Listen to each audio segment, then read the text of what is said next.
Ok. ¿Ya? Hola, buenas noches. Buenas noches. La perashá que vamos a leer esta semana es Perashat Shelach Lecha. Es una perashá muy interesante, como todas las perashiot de la Torah. No existe perashá de la Torah que no sea interesante. Shelach Lecha, no, eso es Lech Lecha. Lech Lecha es vete para ti. Shelach Lecha significa manda, envía, Lecha para ti. Y la perashá empieza diciendo: Vayomer Hashem el Moshe, Lemor, habló Hashem con Moshe, diciéndole, ¿qué es lo que le dijo? Le dio una respuesta a una pregunta que Moshe le había hecho. Moshe le preguntó a Dios: el pueblo de Israel me está pidiendo que mande espías para ver a ver qué tal es la tierra, si es una tierra buena la tierra de Israel. Estamos ahorita acampando en el desierto. Dios nos prometió que nos iba a entregar la tierra de Israel y queremos ver si es una tierra buena, si es una tierra en la que hay buena cosecha, si es una tierra fértil, si es una tierra en la cual vamos a poderla conquistar o ellos nos van a destruir a nosotros. Tenemos muchas dudas acerca de la tierra que Dios nos prometió. Moshe dijo: ¿cómo voy a mandar espías sin preguntarle a Dios? De hecho, me parece, dijo Moshe, me parece una falta de respeto y una falta de confianza el que le estén pidiendo a Dios mandar espías si Dios mismo dijo y les prometió que era una tierra buena. ¿Qué acaso no confían en la palabra de Dios? Sin embargo, la respuesta de Dios fue: Shelach lecha anashim.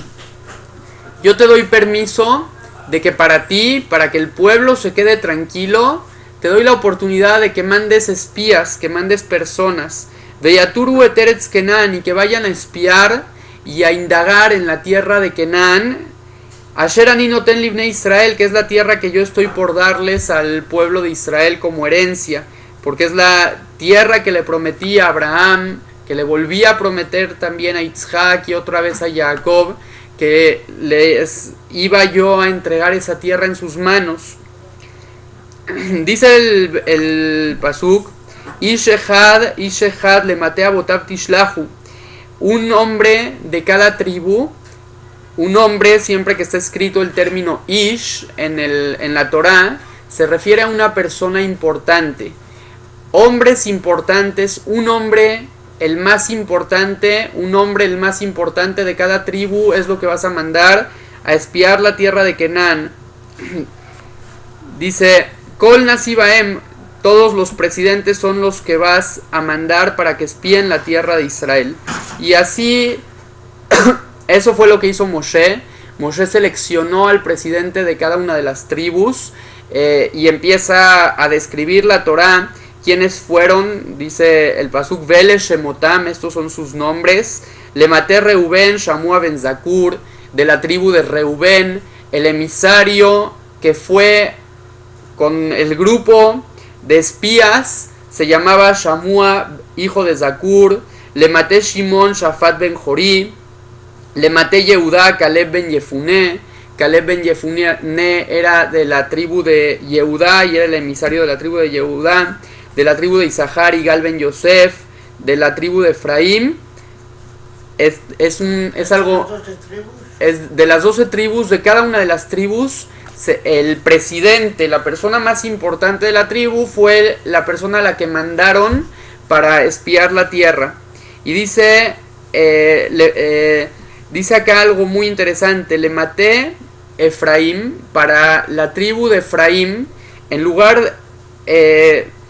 ¿a quién fue al que mandaron? Acuérdense que habían 2 tribus en lugar de una. De Yosef, de los 12 hijos de Jacob. Yosef era uno de los hijos de Jacob, pero de Yosef se derivaron 2 tribus, que fueron las tribus de Efraín y la tribu de Menashe. Efraín y Menashe eran los 2 hijos de Yosef. Sin embargo, a los 2 hijos de Yosef les dieron importancia, se les dio importancia como si fueran hijos de Jacob mismos. Así Jacob los consideró: Efraín, Menashe, Kirubén, Shimón y Uli. Efraín y Menashe van a ser considerados como si fueran Reubén y Shimón, es decir, como si fueran hijos míos y no nietos míos. Por lo tanto, de las tribus del pueblo de Israel no eran 12 tribus, sino que eran 13 tribus. Incluso, de acuerdo con los signos del zodiaco, sabemos que el calendario tiene, el año tiene 12 meses, 12 signos zodiacales. Sin embargo, es sabido que en el calendario hebreo tenemos, que es un calendario lunisolar. Cuando nos basamos en la luna para emparejar el calendario lunar con el solar, lo que hacemos es agregarle cada 2 o cada 3 años, le agregamos un mes al año. Y el mes de Adar, que es el último mes del año lunar, el mes de Adar a veces es un solo mes, y a veces hay Adar Aleph y Adar Bet, Adar 1 y Adar 2. Y cuando eso sucede, el año tiene 13 meses en lugar de tener 12. Siendo así, también tiene 13 signos zodiacales y no nada más 12. Por lo tanto, cada una de las tribus de Yosef representan uno de los meses de Adar. Adar Aleph es uno de los hijos de Yosef y Adar Bet es el otro de los hijos. Y de la tribu de Efraín, la persona indicada para mandarla se llamaba Hoshea bin Nun. Hoshea, hijo de Nun.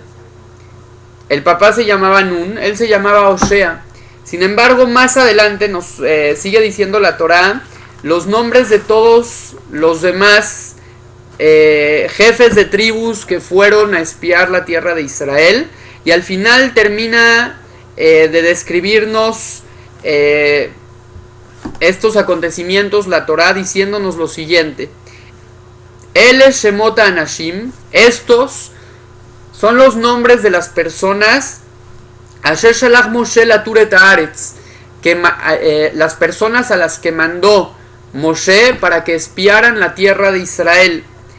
Vaikra Moshe, y en ese momento, justo en este momento de la historia, en este momento le dice Moshe a Yehoshua, le hace un nuevo cambio de nombre. Hoshea se llamaba Hoshea, y Vaikra Moshe le Hoshea bin Nun, le cambió de nombre Moshe a Hoshea y le puso Yehoshua. Le agregó al nombre de Hoshea una letra Yod antes, para con esa letra Yod hacer que su nombre sea diferente del que era. ¿Y qué tiene de especial el cambio de nombre? Nuestros Jajamim ya nos han hablado mucho al respecto de lo que representa un nombre. El nombre es la esencia misma de la persona, y el nombre influencia sobre el carácter de cada uno de nosotros. Por eso no es recomendable utilizar nombres de personas malvadas de la historia y ponérselas a nuestros hijos.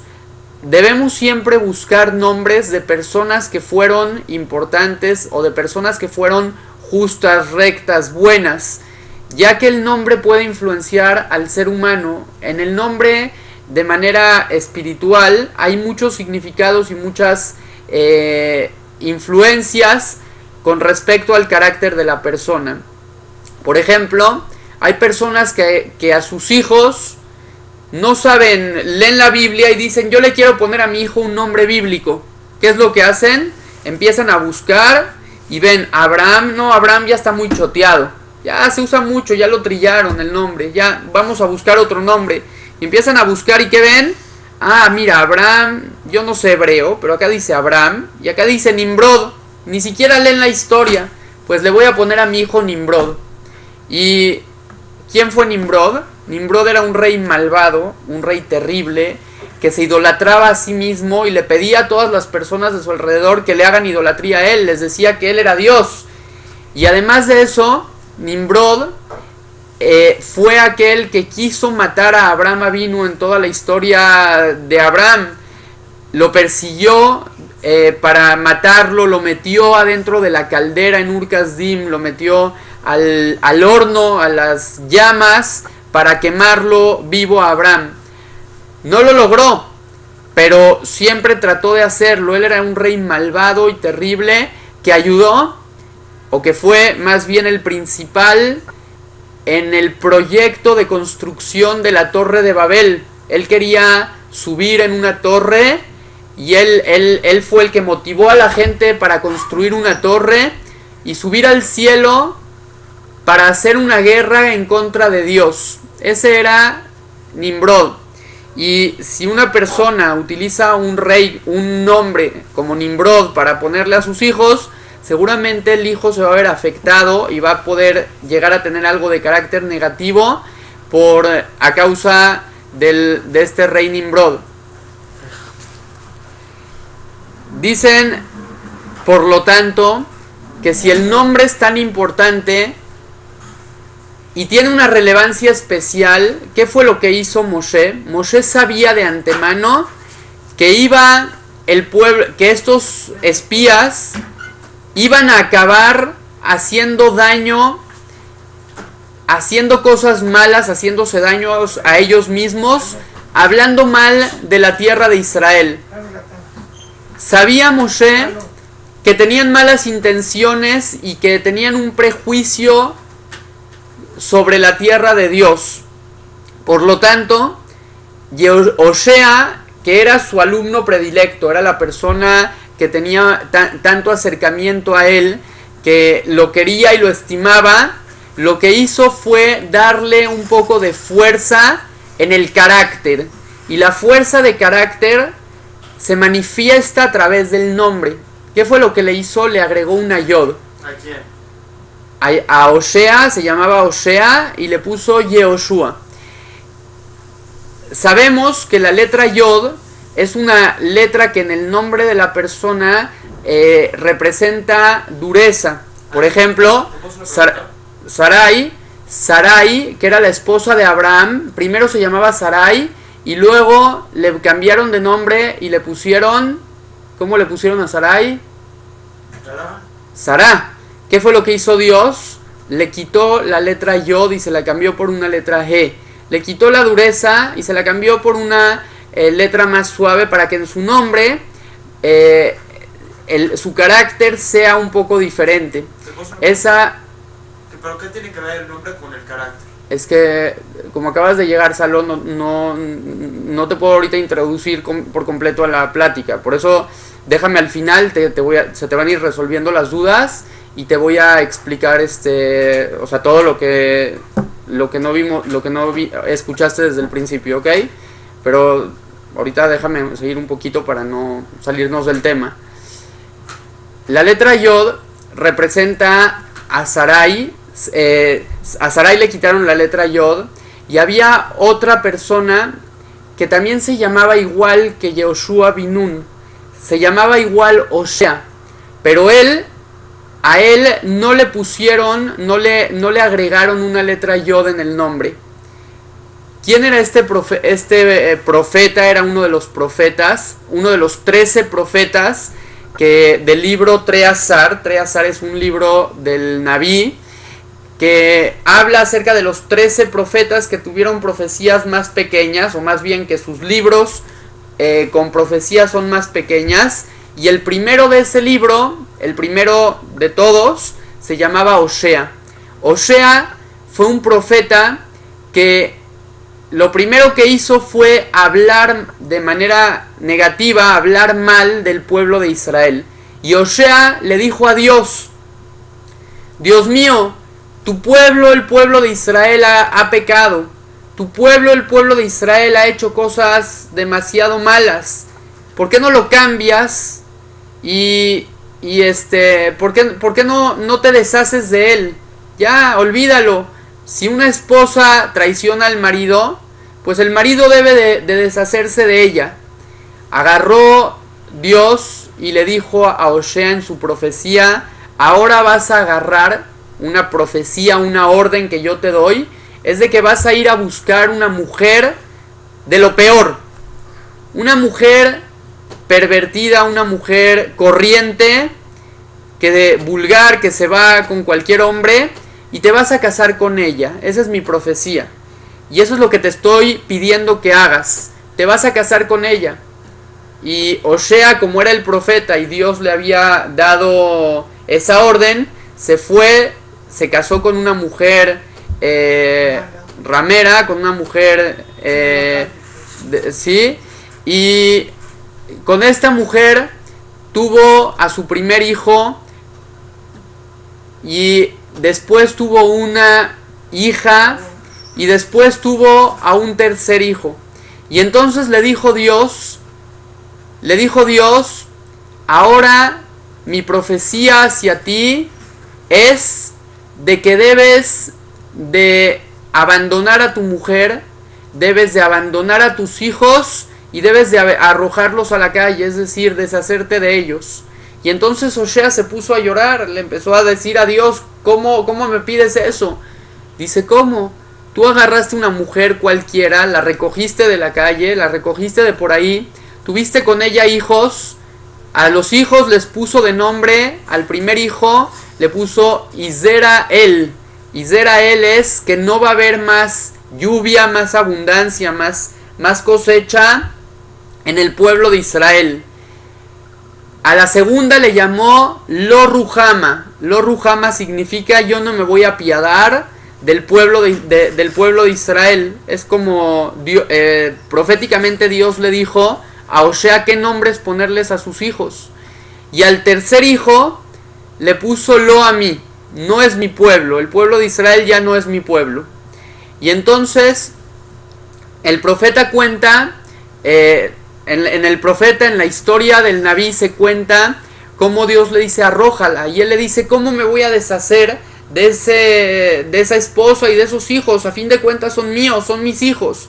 Dice, si tú recogiste de la calle a una mujer y la hiciste tu esposa, y a esa mujer ahora te enamoraste de ella, ahora la quieres porque ya tuviste hijos con ella, porque ya intimidaste con ella, porque ya estás unido a ella, la quieres, a tus hijos los quieres, y ahora, a pesar de que tu mujer te traicionó y se fue con muchos hombres más, la quieres a ella de todas maneras.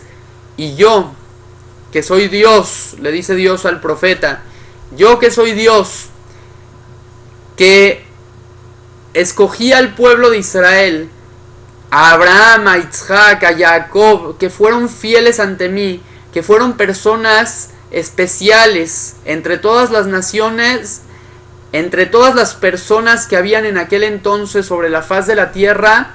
Abraham, Isaac y Jacob se mantuvieron en un nivel espiritual extremadamente alto. Eran personas que veían por el bienestar de los demás, que buscaban hacer favor con las personas en momentos en los que la gente solo buscaba su beneficio personal y pensaban en qué le puedo robar a mi compañero, qué le puedo quitar. Y Isaac fue una persona justa, una persona entregada, que estuvo dispuesta a poner su cuello en el altar para ser degollado solamente porque Dios lo pidió, entrega total y absoluta. Jacob se dedicó al estudio de la Torá, a profundizar qué es lo que Dios quiere de mí. Se mantuvo siendo una persona íntegra, y de él vienen las 12 tribus de Israel. Y tú quieres que después de haber recibido tanto amor de parte de los padres de este pueblo, de Abraham, de Isaac, de Jacob, después de haber recibido tantos rezos, tantas alabanzas, tanta entrega, tanto sacrificio de parte de ese pueblo, tú quieres, y después de haberlos liberado de la esclavitud en Egipto y de haberme casado con ellos, como hace unos días en Matán Torah, en la entrega de la Torah, quieres ahora que simplemente los deseche, los extermine, los destruya porque me dieron la espalda. Tienes razón, me dieron la espalda, pero siguen siendo mi pueblo. Y en lugar de destruir, Dios no pide la destrucción de los malvados, sino ¿qué es lo que pide? Pide que los malvados se hagan personas correctas, personas buenas. Está escrito, la Gemara cuenta que Rabbi Meir Balanés, un famoso sabio talmúdico, tenía una esposa que era muy inteligente, se llamaba Bluria, y ambos eran personas de un nivel espiritual. Bluria, blue como azul, Bluria, y ella era una mujer muy especial y muy inteligente. En una ocasión pasaban por ahí maleantes, todos los contrabandistas, los ladrones, los vándalos, los asesinos del pueblo, pasaban todo el tiempo y hacían destrozos por la ciudad. Y Rabbi Meir Balanés solo escuchaba y se sentía impotente, decía, ¿qué puedo hacer por ellos?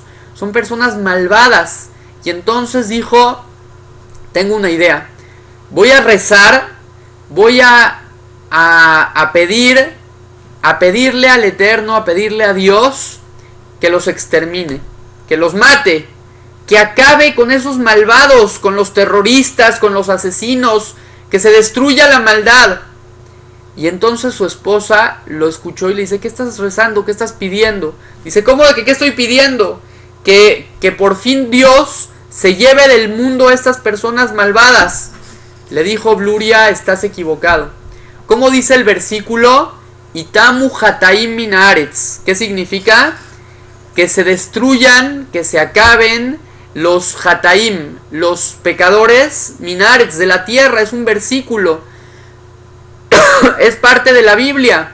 Significa que proféticamente Dios nos dio el mensaje de que debería de acabarse los malvados de la tierra. Es decir, ojalá que mueran todos.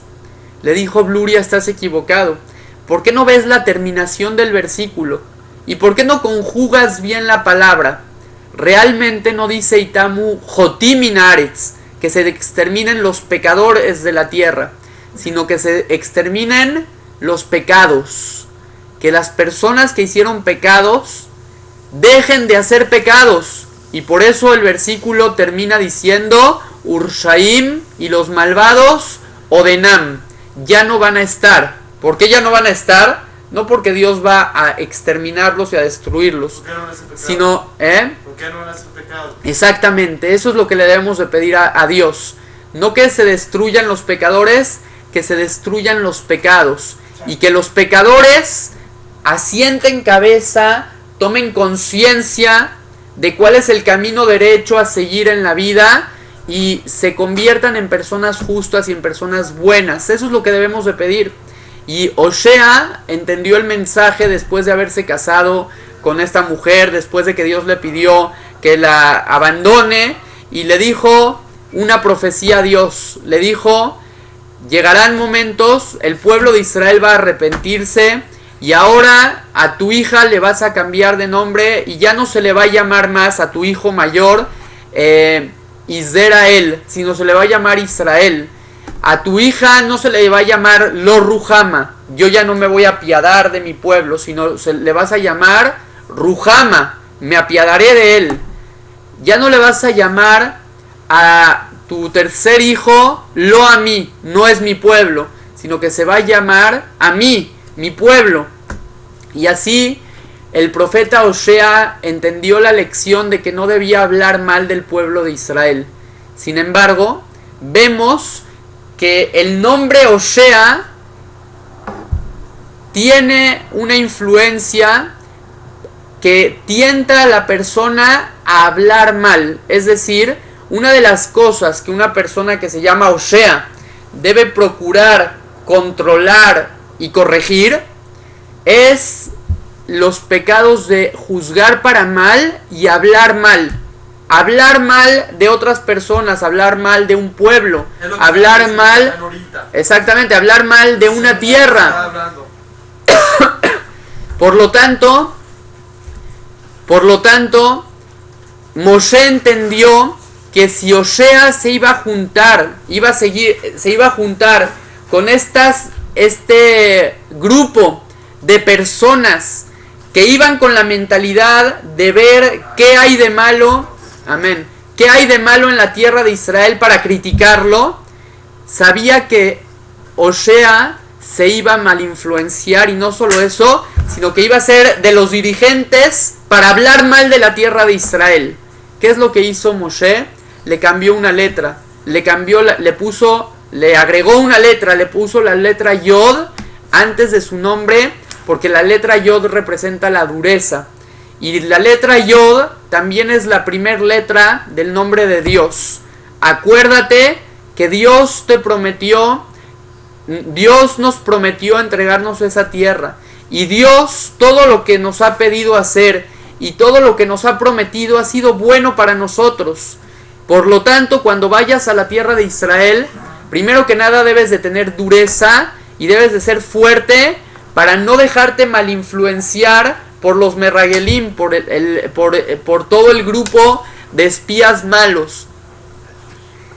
Y segundo, debes también de ser lo suficientemente bueno de corazón y controlar tu lengua para no hablar mal. Amén. Para no hablar mal de la tierra de Israel. Y a Yoshua, gracias a la bendición que Moshe le dio y gracias a la letra que agregó en su nombre, Yoshua, amén, al final de la historia se mantuvo leal a Dios, y en lugar de ver lo negativo de la tierra de Israel, vio lo positivo. Sin embargo, todos los demás espías, excepto Yoshua y Caleb ben Yefuné de la tribu de Yehudá, fueron los únicos dos que no hablaron mal de la tierra de Israel. Caleb ben Yefuné, antes de entrar con el grupo de espías a la tierra de Israel, se fue a rezar y a pedir en Meharat HaMachpelah, en el lugar que está enterrado Abraham, Isaac, Jacob, en la tierra de Hebrón, donde están enterrados esos nuestros patriarcas. Fue a esa tumba a llorar, a pedirle a Dios y a decirle: Dios mío, soy descendiente de estas personas tan especiales que hicieron tanto honor a tu nombre. Por lo tanto, te pido que me des la fuerza de no caer en la mala influencia con la que estoy entrando a la tierra de Israel. No quiero caer en sus redes, no quiero influenciarme para hablar mal de Israel. ¿Qué fue lo que pasó? Estas personas eran generales, eran personas muy importantes, y ellos tenían miedo de que si en el desierto nosotros somos personas muy importantes, pero si vamos a entrar a Eretz Israel, a lo mejor en Eretz Israel, eso suponían ellos, vamos a ser personas comunes y corrientes, todos van a ser iguales, vamos a perder la jerarquía, ya no van a haber jerarquías. Acá en el desierto nosotros somos quienes forman al ejército, quienes dan las órdenes de cómo acampar, cuándo acampar, todo. Pero allá, ¿qué vamos a hacer? Ya no vamos a tener que acampar y no acampar. Ya vamos a estar... Claro, ahí vamos a ser personas comunes y corrientes. No queremos eso. Queremos ser especiales. Y eso se decían en su interior. Por lo tanto, iban con la mentalidad de que entrar a Israel iba a ser algo malo para ellos. Y todo lo que vieron en Eretz Israel fue negativo, fue malo. Entraron y el Midrash cuenta que habían uvas gigantescas que cargaron entre 10 personas un racimo de uvas. La tierra estaba llena de gigantes. Además, es lo que vieron, y es verdad, la tierra era una tierra de gigantes, ahí habitaban los gigantes. Las frutas que crecían en Israel en ese entonces eran frutas grandes. Aún en la actualidad hay frutas grandes. Aún en la actualidad, es verdad, en Israel hay frutas que sí, sus proporciones son grandes, pero no sé, a lo mejor en otros lugares del mundo también hay frutas grandes. Yo cuando llegué a Israel, sabía había estudiado desde primaria, desde la escuela, esta historia, y cuando llegué a Israel, a un kibutz, viví un tiempo en un kibutz, y cuando llegué al kibutz, que tenía parcelas enormes, era un kibutz agrícola, todos los kibutzim son agrícolas, y habían naranjas enormes, sandías de proporciones que nunca antes había visto. Es verdad, hay frutas muy grandes en Israel, pero no sé si hoy en día destaquen las frutas de Israel por ser frutas más grandes. Sin embargo, en aquel entonces, Dios había bendecido de una manera especial a la tierra de Israel en el aspecto de que las frutas eran gigantes. Las personas también ahí eran gigantes, eran más grandes de lo común. Y cuando entraron y vieron que las frutas eran gigantes, ¿qué es lo que ellos dijeron? Se espantaron. En lugar de decir, wow, mira qué frutas, mira qué ricas están, qué sabrosas, mira qué colores, qué tamaños. En lugar de ver eso decían, no, esta tierra es una tierra de gigantes. ¿Cómo vamos a guerrear con ellos? Nos van a matar. No tenemos oportunidad. Era un error, porque si Dios les ayudó, los sacó de una manera milagrosa de Egipto, que era una potencia mucho más poderosa que los gigantes que habitaban Canaán, Israel, con más razón que les abrió el mar, ahogó a todos sus enemigos que venían armados. Las personas de Canaán, que eran personas que no tenían el mismo armamento, ni la misma tecnología que tenían en Mitzrayim. Mitzrayim tenía la mejor tecnología de esa era. Eran brujos, eran hechiceros, tenían muchos poderes de magia negra, etc. Y Canaán no tenían lo que tenían ellos. Y de todas maneras, ¿qué fue lo que dijeron? No, esta tierra nos van a matar. Además, Dios les hizo un milagro. Dijo, para que no, ellos van a entrar como espías, 12 personas, y ahí está lleno de gigantes. Los van a ver los gigantes que entran espías a Israel y los van a querer aplastar. ¿Qué hizo Dios? Que en ese momento de los gigantes hayan muchos muertos. Entonces, si hay muertos, hay velorios, ¿no? Se llaman velorios, sí. Hay entierros. Y entonces las personas estaban enterrando a sus difuntos. Y cuando alguien está enterrando a sus familiares, no está pensando, oye, ¿y ese turista qué hace acá? No, están pensando estaba la gente concentrada en sus asuntos, y así no les pusieron atención y pasaron desapercibidos. Dios hizo eso, de que ellos estén a salvo. Ellos lo vieron mal, lo vieron de manera negativa. Los espías que entraron a Israel vieron eso de manera negativa, y por lo tanto lo que dijeron es, esta es una tierra que la tierra se come a sus habitantes. Eretz Yoshevet Etogelea. Es una tierra que se come a sus habitantes. Todo el tiempo hay muertos acá.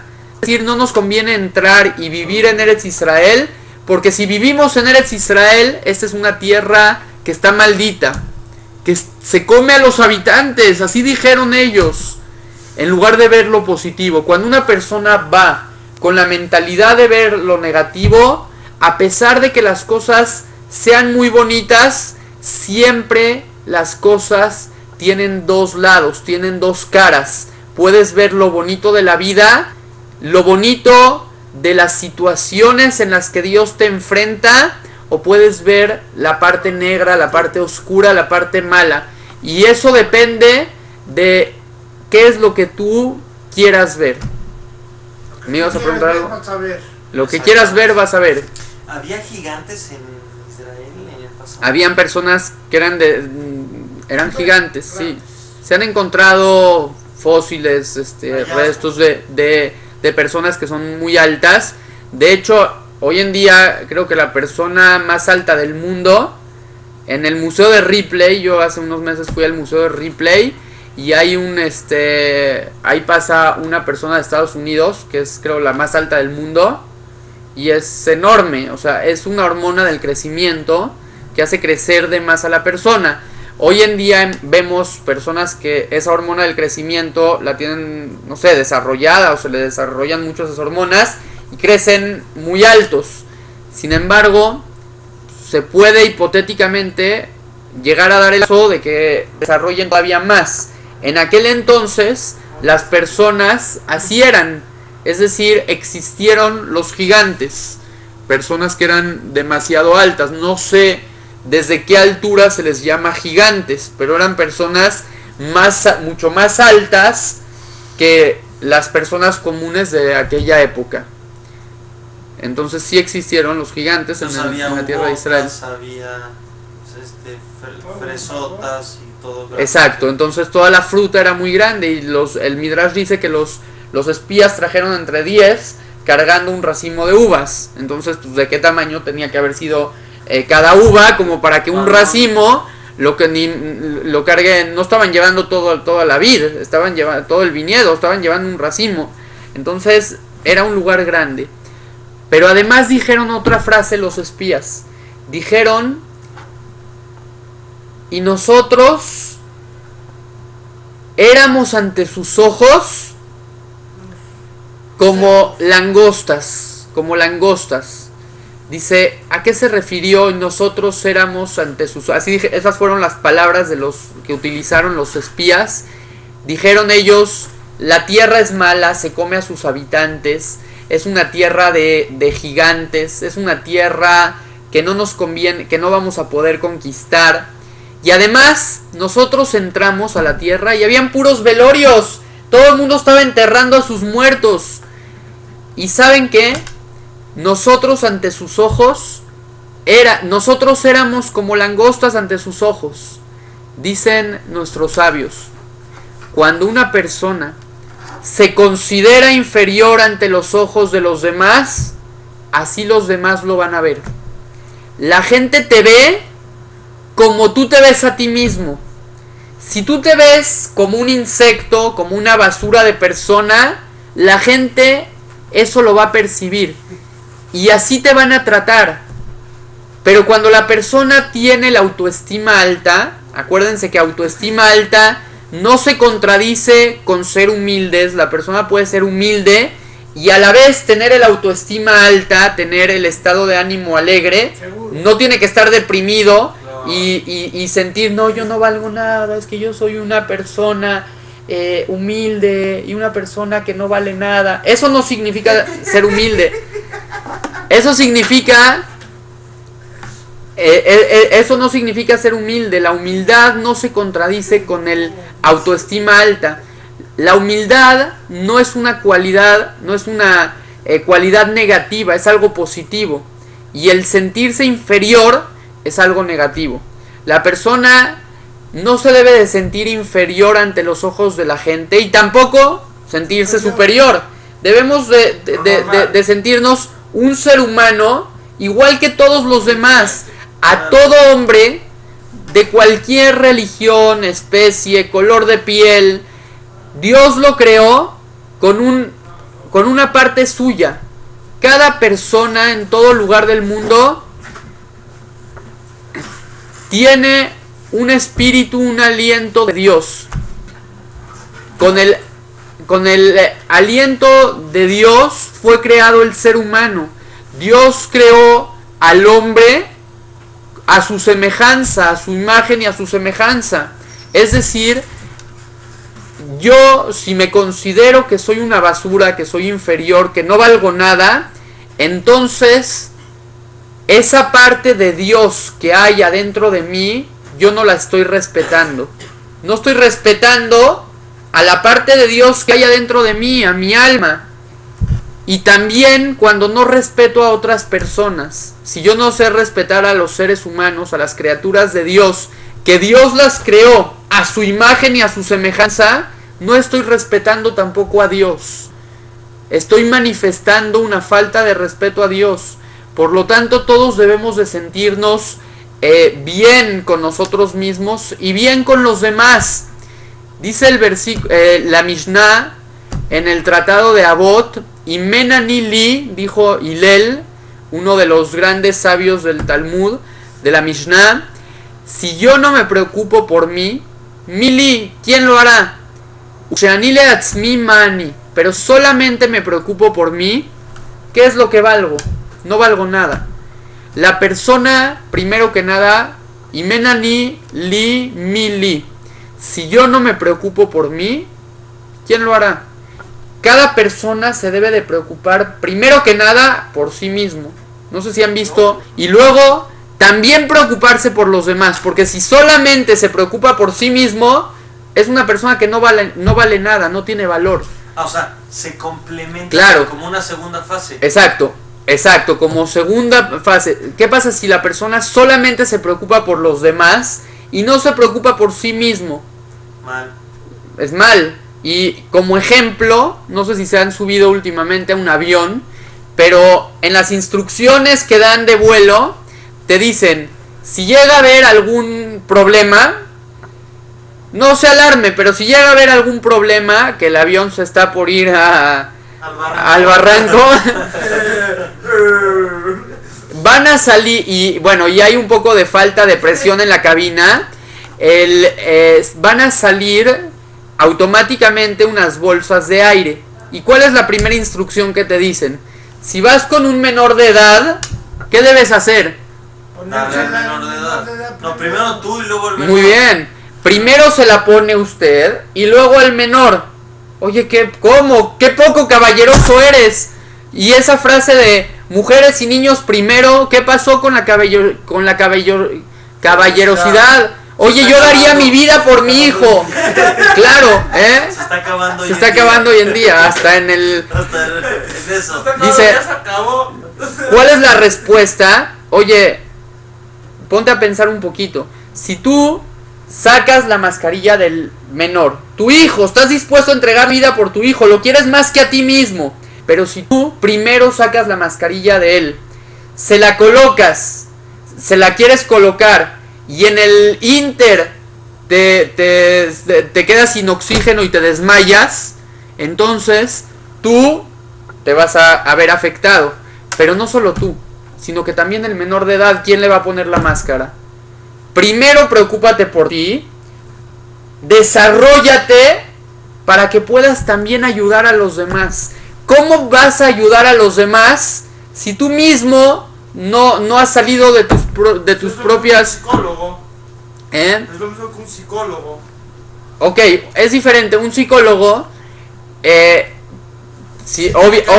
obviamente si un psicólogo no tiene ninguna preparación, no tiene muchos problemas psicológicos, pues está difícil que sea un buen psicólogo.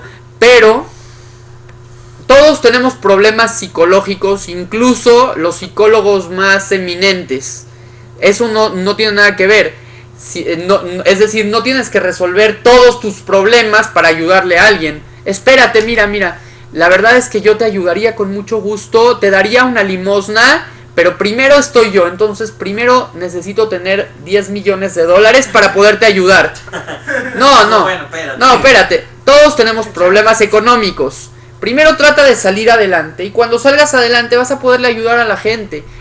Pero siempre vas a tener problemas económicos o problemas de cierta índole, y no por eso te vas a privar de ayudar. A lo que se refiere Hillel es, primero ayúdate a ti mismo, es decir, trata de preocuparte por ti para que gracias a que tú ya estés fuerte puedas ayudarle al otro.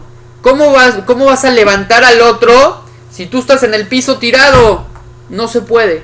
Necesitas salir adelante, valorarte a ti mismo, porque cuando tú no sabes darte a ti mismo el valor y tener la autoestima en alto y considerarte imagen y semejanza de Dios, estar orgulloso de ser el que eres, claro, con tus defectos que quieres o que por lo menos tienes la iniciativa de mejorarlos algún día. Pero si tú te sientes inferior ante los ojos de la gente te va a considerar a ti también inferior. Cuando tú mismo no tienes la suficiente autoestima, la suficiente fuerza fuerza interior para verte igual ante los ojos de la gente. Obviamente hay personas que tienen una jerarquía mayor y hay que darles respeto, pero no significa que sean mejor o peor que yo, sino que de manera jerárquica están en un nivel elevado encima de mí. Por ejemplo, son personas muy sabias, les debo de dar un respeto, es mi maestro, es mi esto. O personas ancianas, también las debo de respetar porque han pasado por la vida cosas que yo no he pasado todavía. Entonces una cosa es respetarlos y otra cosa es sentirme inferior, sentir que yo no valgo nada, sentir que yo no sirvo para nada. Y ese mensaje lo aprendemos de los Merragelim. Si ellos tuvieran la entereza interior como para considerarse somos personas importantes y vamos a seguirlo siendo tanto en el desierto como si entramos a Eretz Israel, vamos a seguir siendo también personas importantes. Sí, el cristal por el que hubiera exacto, claro. ¿Cómo dice? El de buen son en cualquier lugar baila, o cómo es El que es perico en donde quieras ver. Exactamente, el que es perico en donde quieres verde. La persona que tiene la autoestima baja y que se siente inferior, empiezan a entrar en su mente toda clase de pensamientos negativos, toda clase de pensamientos que ahora tengo que hablar mal de él, porque así me voy a sentir mejor. No me dio el respeto que yo merezco, me humilló. Y se ofenden durísimo. ¿Por qué se ofenden tanto? Porque su autoestima está baja. Por lo tanto, cuando oyen a alguien que los está humillando, ¿qué es lo que hacen?